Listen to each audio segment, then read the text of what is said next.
के साह्रो रिस गरेको? पहिलाको पुरानो सरकारहरूले त गर्यो ठिक छ। मैले पुरानो सरकारलाई के भन्थेँ भने उहाँहरू बुढा हुनुभएको छ अनि अलिक दिमागले भेटेन होला, गरेन। अहिलेकोले त भेट्नुपर्ने हो नि, खै भेटेको? यो कुरा चाहिँ म चाहिँ एकदमै छ। र यही कुराले रिस उठेर मैले हिजो बेलुका चाहिँ के गरेँ भने मेरो फेसबुकमा मैले यो सबै नेताहरूलाई श्राप दिन्छु भनेर कसैको पनि दिमागमा विज्ञान प्रविधि नवप्रवर्धन भन्ने कुरा यिनीहरूको दिमागमा पस्दै नबसोस् भनेर मैले श्राप दिएको थिएँ।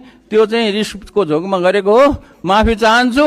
यो कुरालाई सुधार्नुहोस्, मेरो श्राप म फिर्ता लिन्छु ल। यो कुरा त्यस कारणले यो प्राधिकरणबाट यो विज्ञान प्रविधि अनुसन्धानको विकास गर्ने कुरा नसोचियोस्, मन्त्रालय नै चाहियो।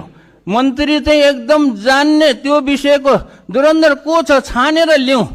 अनि त्यो मन्त्रालयमा सचिव जुन छ प्रशासनिक तहबाट होइन, विशेष सचिव, विशेष सहसचिव, विशेष कर्मचारी त्यो क्षेत्रकोलाई मात्रै राखेर त्यो मन्त्रालय चलाउँ। नेपाल चाहिँ एकदमै 10-15 वर्षमा पुग्छ। तपाईँहरूको सरकारले अहिले जो कल्पना गर्नुभएको छ त्यो हुन्छ।